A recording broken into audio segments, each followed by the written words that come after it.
Hello, this is Rory with the Love Chat, and today's topic is feelings change. Now, this is video number 273. If you have a question you would like for me to consider featuring on the Love Chat, please write it in a comment below, and if you enjoy my videos, I would be so very grateful if you'd subscribe and hit like. If you'd like coaching on your situation, I do offer private one-on-one coaching. Just visit my website, thelovechat.net/coaching. Now then, let's talk about how feelings can change. There are times when I speak with so many of you, and one of the core fears that a lot of you bring to the table during a coaching is that you are afraid that you've learned how to win the game. You've learned what parts of the relationship you did that led to its failure, and you understand more clearly what parts of the relationship your partner had did that contributed to its downfall. But now you're afraid that you won't get a second chance because their feelings will never change and they're happy and it's over. So I'm in a weird position here because I get to see firsthand all of the experiences that you guys are having and all the changes that are happening in the situation. But you guys are mired down with all of these emotions and feelings, and things just aren't easy when you're in that state of mind. It's so hard to think that there will ever be a positive change in your direction simply because you've had so many negative changes in your direction, right? Your partner lost interest. They don't want to work things out. They walked away from you. There's race riots. There's coronavirus. You've been quarantined. There's all these negative things happening. And so it's so easy to shake your fist at the sky and say, see, look at my misfortune. Life just doesn't want me to be happy. I get that. I do. But we're in need of a reframing, because sometimes what happens in a breakup situation is that you're being called to change part of yourself for the betterment of you rather than for the other person. Most times, breakups don't just randomly happen, right? There's a problem, and either it's with you or with them or with both of you, and that problem needs fixing. Your job is to identify that problem. But by and large, at least 95% of the time I'm doing a coaching, the problem is always the same. Here's how it goes. I was dating this person. I have no life. I don't do anything. They're the only thing I have to look forward to. And then they broke up with me. So obviously that particular part of the equation is in need of repair. And if you fix that part, well, guess what? You have a lot of healthier, happier relationships. But it's always met with the same rebuttal. Sure, but Rory, what if I don't get a second chance? And this is the part that's a bit hard to answer because I am not a mind reader. I'm not a future teller. None of these coaches are. No psychotherapist, no psychiatrist, the best behavioral analyst in the world cannot tell you what's going to happen next. We don't know. We can make guesses and suggestions and theories based on past behavior, but by and large, we cannot with certainty tell you what's definitely going to happen next because life just doesn't work that way. But what I can tell you is give you realistic examples of times where feelings did change, even in you, and you did look at a situation differently given the benefit of time. So, obviously, the context here is relationships, but it's funny how we apply all of these different mental health theories to everything else, but when it comes to relationships, we're sort of like, no, it doesn't work that way. Think about school. For those of you who are out of high school or out of college or university, and when you were in it, you hated it. Or maybe when you were in it, you loved it. Doesn't matter. When you were in it, you felt some type of way. And when you got out of it, with the benefit of time, I'm not saying you looked back at the whole experience as positive or negative depending on your initial feeling. What I'm saying is you began to notice different things about it you appreciated more.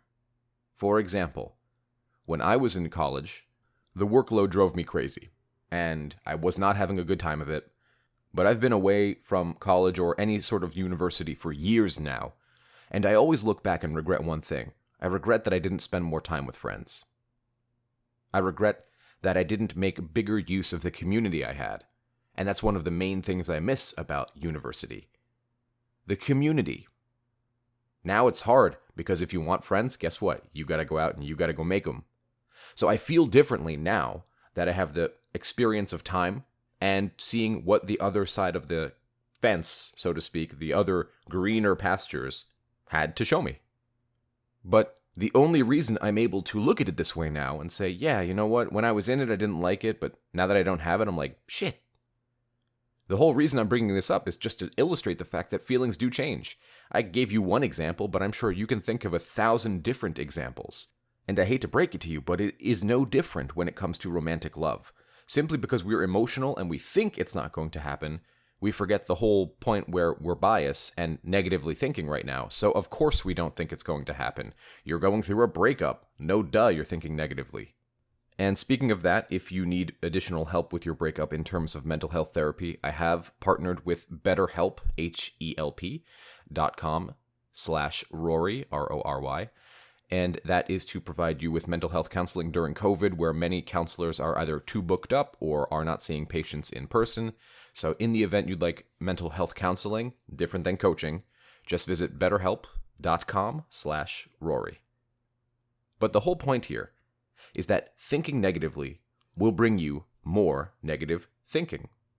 So you'll view positives, or at least potential positives, as negatives. And that's sort of the problem.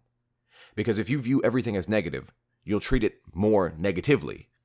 And that's just a behavior that will repel people instead of attract them. And your whole point is trying to attract an ex. The other half of this, in terms of feelings changing, is that you do have some power over how your ex feels, but not too much. The important part is not to try and do things to change how they feel directly, right? Because that is called manipulation, and we're not down with that. And frankly, it almost always blows up in your face. Or God forbid your ex found out you were trying to manipulate them, and then it's done. It's just done. No, what we can do is the personal work I'm always yammering on about. Look, I'm going to just be plain with you. I'm going to drop the professional act for a second.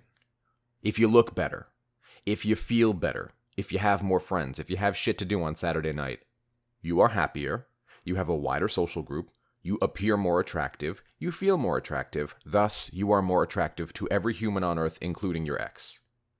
As I like to tell my coaching clients, look, you can lead a horse to water, you can't make it drink, but you can make the water look real tempting.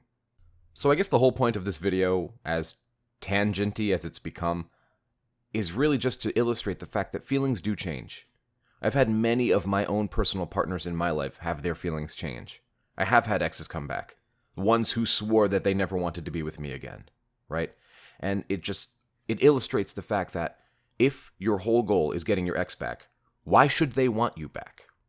Because like I said, for 95% of the people I talk to, neediness drove the partner away, right? Having no life, making them the only thing you had going on. So why would you solve that problem with more of that, right? In other words, why would you solve the problem of your ex knowing that you have no life and that they were the only thing you had going on by devoting your entire life to winning them back? The whole point is to live an organic, happy, healthy life for you. And I understand you're fearful that your ex will never change their mind, and I understand you care deeply for them and this is a difficult time. All I have to tell you is that feelings do change. You may not hear about it every single time it happens, but they do change. And I think you need only to look within yourself and write down several examples of a time where your feelings changed on something you were totally certain about originally. So, you watched this video for an answer. Ironically, you are the answer. Just some food for thought. That's all I had for today. If you found this video helpful, I'd be very grateful if you'd subscribe and hit like. Please leave a comment below and tell me what you thought of this video and what videos you might like to see in the future. Additionally, if you would like about 100 extra never-before-seen videos, just visit my Patreon, patreon.com/thelovechat. Until next time.